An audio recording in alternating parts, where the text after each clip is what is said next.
After surviving 2 tours overseas and enough IED blasts to make your ears ring for life, I figured moving to the suburbs would be peaceful, quiet, healing. Turns out cutting off one illegal water pipe was all it took for the HOA president to call 911 and scream that I was waging biological warfare with therapy dogs. Yeah, that actually happened. But when I pulled out that USB drive in front of the whole community and saw her face go from smug to sheer panic, I knew I had her right where I wanted her. My name's Cole Sanders, Navy vet, now full-time therapy dog trainer for fellow veterans. I've got 6 dogs rescued, trained, and certified, each one with more heart than most people I've met. We moved into a modest house in Pinebrook Hills, bought with my VA loan. Nothing fancy, just peace, a fenced yard, and enough room to breathe. I'd barely unpacked when the war found me again. Only this time it wore pearls and carried a clipboard. Her name's Marlene, president of the HOA.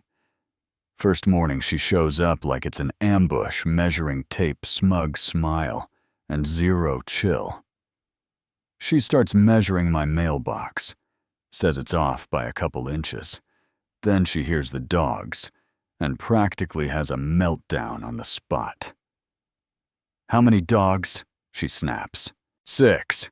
Certified therapy animals for veterans," I tell her. I hand her the paperwork thicker than a rule book. She twitches. Says 2 is the limit.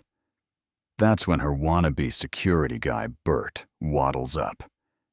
Fake badge, knockoff uniform, and a serious God complex.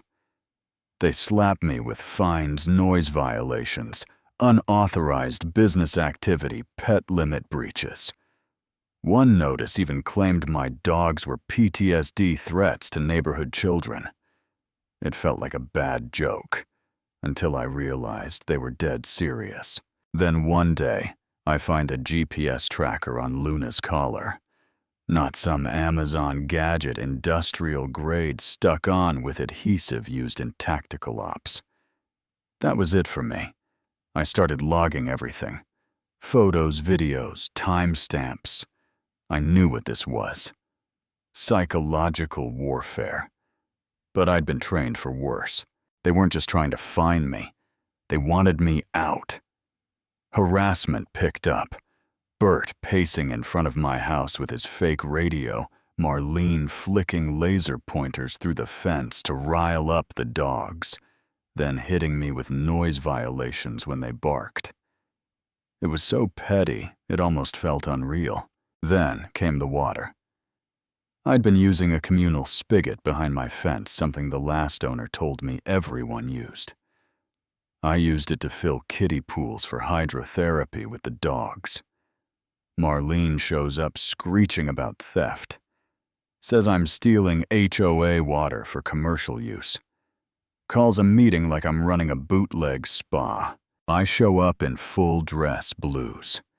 If she wants to use my service against me, fine. Let's remind everyone what that service means.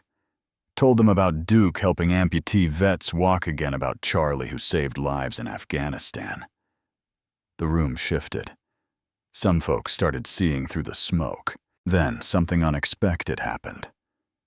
Emma, a quiet neighbor husband deployed, pulled me aside and dropped a bombshell. She worked part-time in the HOA office and had seen things, like Marlene's backyard spa setup. Fountains, heaters, the works hooked straight into the HOA water line. 0 personal meter. She'd been running yoga retreats with it. $300 a head, and she'd been doing it for years. That night I went full recon. Night vision silent boots, no stone left unturned. Found the pipe, the junction box, the system. Professional. Illegal. While she was accusing me of theft, she was stealing thousands of gallons for her bougie retreats. Emma handed me a USB with years of financial records, Deleted emails and logs of fake complaints targeting residents who questioned her. People like Harold, who lived in the neighborhood for 30 years before she drove him out. So I cut off her water, literally just turned the valve. No damage, just stopped the theft. At 7 a.m., sharp cars start pulling up for her next yoga retreat. Bentleys, Porsches, the works. 20 minutes later, screaming starts. No fountains, no mystical waters, just angry women demanding refunds. Marlene storms across the street mid-meltdown, still in her yoga pants, screaming that I sabotaged her system. I sip my coffee and say, "Ma'am, I've been feeding therapy dogs all morning." She calls 911. Tells dispatch I'm waging war using military sabotage tactics and therapy animals. The operator literally asks her to repeat that. Cops show up. One of them recognizes me. From a veterans event. I show him the evidence GPS trackers. Finds audio threats. He turns to her and says, "Being a veteran isn't a crime. Filing false reports is." But she wasn't done. Filed for a restraining order claiming I was dangerous. Court hearing comes around. She shows up with a lawyer who probably charges $500 an hour, and Bert in some rented SWAT costume. I show up with my uniform, my dogs, and my folder of proof. Emma testifies. Harold speaks up. Judge sees right through it. Tosses the case. Then came the final move. Annual HOA meeting. I plug in the USB. Walk through every fraud, embezzlement, illegal, water usage forged violations. Show photos, bank statements, water usage graphs that match her retreat schedule. The crowd goes silent. Marlene snaps. Screams that I faked everything. That I'm manipulating data. But no one buys it. A neighbor calls for a vote of no confidence. Unanimous. Police escort her and Bert out. Emergency election follows. Emma gets voted in. Harold gets his house back through restitution.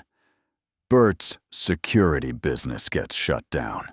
Now, the community started a fund for veteran therapy. I run my program in peace. Neighbors wave. Kids say hi to the dogs. We host backyard sessions for families who've gone through things no HOA rulebook could ever understand. Last week I sat on the porch with Charlie resting his head on my knee, the flag fluttering overhead. And I realized some battles aren't fought in foreign deserts. Some are fought right here on driveways with clipboards over fountains. And sometimes justice shows up not with sirens, but with USB drives and neighbors who finally say enough.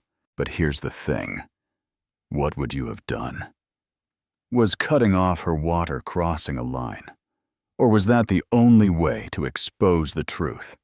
Drop your thoughts below. I want to hear where you stand on HOA-powered justice and what real service looks like right here at home.